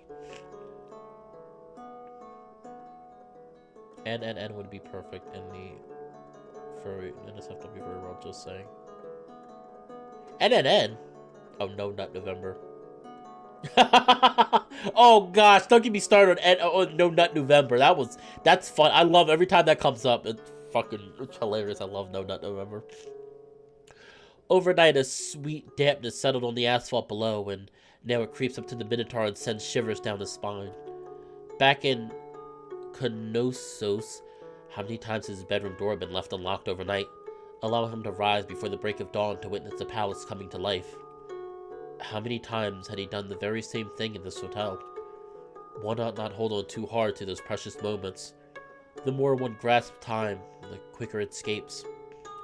If Astrian had learned any lesson from his imprisonment, it was to let it all pass by and hold only a single grain of sand, just enough to make a pearl out of it, an everlasting memory. Nothing more is necessary. Footsteps creep up from behind. The Minotaur does not look back, but his ear flicks in response. Well, if it ain't Angus. Oh gosh, Luke. Greetings, Mr. Walker. Did you have a pleasant night? Pleasant? I wouldn't say a night can ever be pleasant if there's no one in bed with me. But yeah, sure, it was some good sleep. The room is a bit dusty and it smells off, but damn, the bed is nice. That music, though, just gold. Pure gold. Thank you kindly. Although, I gotta admit, I didn't take you for a harp player, kid. You look too rough for it, you know? Plus, harps are some real girly shit. It's not a harp, it's a lyre. Same shit, Angus. Astrian resumes playing his lyre. Why is Luke so fucking... You're such an asshole. Mr. Walker, could I perhaps make a request? You don't have to be all proper with me, Angus. Just say what's on your mind. My name is Astrian, and I ask that you address me as such. What, you don't like having a pet name? A pet name? Why, I don't understand. Your treatment of me confuses me to no end. Mr. Walker, what do you mean by all of this? What, you don't get it? I think you're hot. Simple as that. I'd let you fuck me all night long, just go right to town on my ass. Oh gosh, it sounds so weird to say that. But, by the way, can I just say how weird it is to read these lines out loud at my apartment? It's very weird, but you know, I'm just playing the game. I'm a tough guy, you know. I can take whatever you can dish out, so no need to hold back. And let me tell you, I fully hope you are packing a log down there. Oh gosh. Excuse me, you Want me to... You? Yes, what's so weird about that? Jesus, by your reaction, I think you never met a gay man before. What, were you raised under a rock or something? Gay? Yeah, I like men. Both fucking men and getting fucked. You know, gay. Yeah, he's a very thirsty birdie. But he's very uncouth about it. Fuck, you really were raised under a rock. You're from Greece, right? What kind of life did you live there? Did you have there? So, is this normal nowadays? Being gay, I mean? You really don't know, huh? Yeah, it sure as hell is normal, and it's the best shit ever. Not everyone likes it, sure, but men are amazing. You can get all the sex you want. Being straight can never compare. God, I feel so weird reading these fucking lines. I did not expect this to happen. I didn't expect to get to a part like this. I was like, what the fuck am I reading? Now being gay is normal. It's on TV. People talk about it all in the streets. There's so much gay porn. I see. Well, are you? What? Gay? Duh. It does not matter what I am, Mr. Walker. I serve the hotel. That gives me all the satisfaction I could ever wish for. Is this Kobe from... Oh, I keep hearing about Amoris. Do people really want to see me play Amoris? Because I'm going to cringe. You're just going to see me cringing the whole time. I'm cringing so bad. Oh, so working is your kink, huh? Workaholic kind of guy. That's cool. Want to know what my thing is? Asterion plucks his string and gives a sideways glance to the griffin. So, is that a yes? Good. So here's the thing that keeps me up. The stars. Look at that sky. I mean, Asterion. I've been all around. I know my constellations. I have a habit of stargazing, you see. And this night sky, it's like nothing I've ever seen. None of the stars or constellations I used to are there. Oh, this is definitely going to be a screensaver. Okay, save this one too. It's like we're on some other planet. What's up with that, if you don't mind me asking? I know, because I'm like, people are like, play Amoris. I'm like, I've heard bad things about Amoris. I'm like, do people really want me to play Amoris? Perhaps this land is indeed no ordinary place, as you may have already guessed. But I'm afraid I don't know. If you think Luke is bad, just imagine how it would have been if you chose him instead of Coda to be in charge of the restaurant. Oh gosh, I didn't even think about that. Oh, I didn't even... That's right, we had a choice to make the place, like, classy or, like, party-like. Oh, no. I just thought about that. You're right. If we would have made the place a party-going, he would have been... Oh, no. I'm glad we did it, because I can't imagine what Luke would do. But I am afraid I don't know what to tell you about the night sky. It's been quite a while since I was last outside, and so I cannot for the life of me recall the constellations. I see. Well, do you know if anyone's mapped out this night sky? It is possible, I suppose. We've had a number of guests over the years. A few were quite adventurous and enjoyed exploring the valley. Perhaps they mapped out the sky then. But I am fairly sure there are no official constellations. No, oh, thank you. Ghosted, thank you for reminding me. Major Minor, I gotta make a video of that. I haven't played it for a while. Nope, I'm making more Major Minor videos. Thank you for reminding me. I'll get to work on that either today, tonight, or tomorrow. Now, does that task interest you, Mr. Walker? Interest me? Kid, look, I have no idea what kind of weird magic is going on here. Maybe it's a terrible idea to stick around in this place.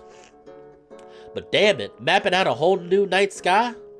It's gonna be just like when I was a kid. But that'd take a long while, wouldn't it?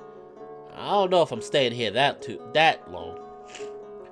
I see. Are there other matters outside which require your assistance?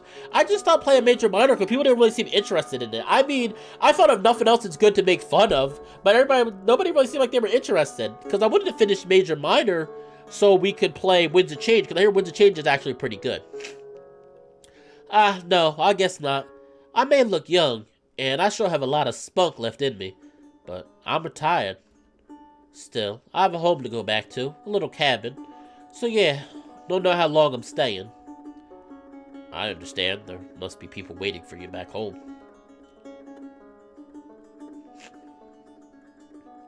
You know, Luke, you are much more pleasant to speak to when you aren't letting your base urges control you. Why do you act like that? Do you have to be so mischievous all the time? Well, do I have to? Nah, I don't. But it's fun. And you'd be surprised how often it gets me laid. Gets me in a whole lot of fights too, but I can hold my own. There's a thrill to it, you know? Just let it all out. Make my wants known, and whatever happens, it's gonna be exciting. Besides, it's not like it matters anyway. People will just end up forgetting me regardless, so might as well make an impression while I can. Even you. I'm sure you'll forget me when I'm gone. No. I'll remember you well, Mr. Walker. Excuse me? I won't forget you. I have a very good memory, and someone as remarkable as you is not easily left behind. You're just saying that to get to me. It's nothing you can control, right? It's the charm. The charm doesn't work here, remember? I don't know how they work, so you will have to pardon me, but here, they're of no use. I'm curious, too. I'd like to know if Luke has a legitimate reason for being the way he is.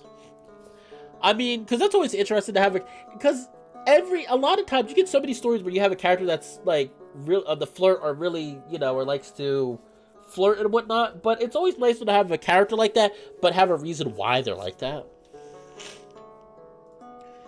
Perhaps that is something you should keep in mind. Whatever you say and do here, it will not be washed away. That's kinda hot. God damn it, Luke. Why are you like this? I may hold my tongue often, perhaps far too often. I have a duty and reputation to uphold after all. But here is just you and me. Why are you like this? Can't you speak to me properly? Surely you can, but you choose not to. Perhaps you are so used to being forgotten, you have no idea how to address others properly anymore. Or perhaps you just don't care about what others feel. Oof. Hey, I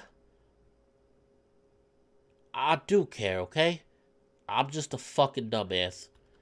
But you better believe I care. I'd give the clothes off my back for a stranger in need. Yeah, sure, the whole being forgotten thing messes me up, but I am useless. It's just I'm not a piece of shit. Do you wish to be remembered? Yeah, of course I fucking do. Then you are welcome to stay here. There's much work to be done, and we are always in need of more hands. But, fuck, that dragon guy's an asshole. Is he? He seemed fierce, true, but that's a very rude way to put it, Mr. Walker. But tell me, does it matter? Assuming Mr. Koda is indeed unpleasant, are you saying you are any more enjoyable? Does he have to be, shall we say, pleasant? Is it not enough to be good and kind, even if flawed? Right? Like Asher just out of nowhere is like, comes in with the serious psychoanalysis to fucking Luke.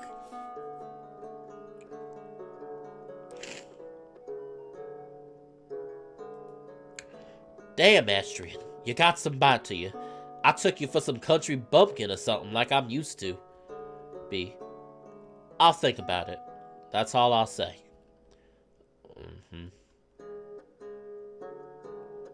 There is yet another thing. Would the people in this hotel ever forget the man who mapped its night sky? Man! Astrid just knows how to do some psychoanalysis. Chapter 11, The Expedition. Alright, perfect time to stop. That was a good chapter. Oh, that was good. Alright, let's wait till we get to the waking up. You awaken, but unlike the other days, it is not because of the clopping of hooves.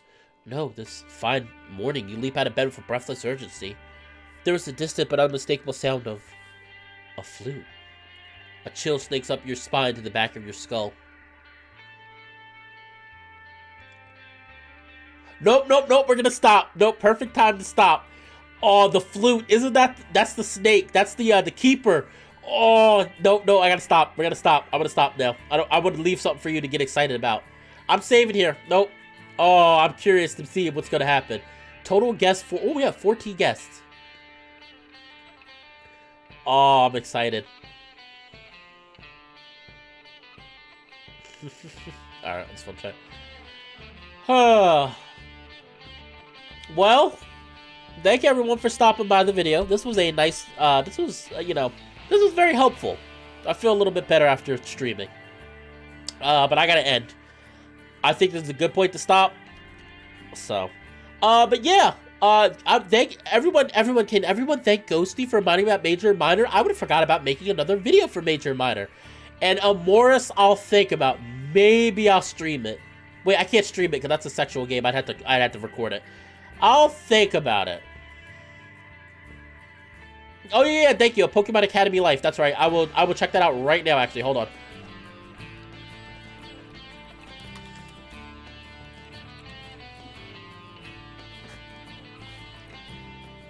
Pokemon Academy Life.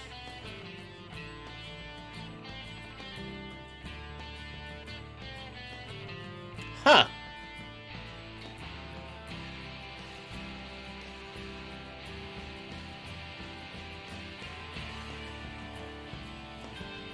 Ooh.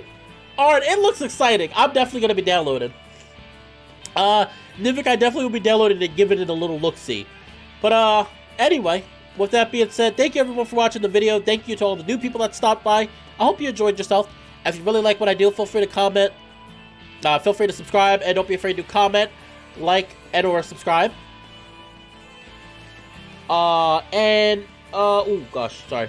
Oh, and also, I hate to ask, but if anybody would be willing to donate to the channel, that would be greatly appreciated. If you'd like to donate either through Ko-fi or PayPal, the description is down below. Feel free to take a look at, the down description below. I really hate asking for money, but right now, with me not having a job, even $1 will help right now. So, again, thank you for everyone for listening for that. But with that being said, I will see everyone in the next video.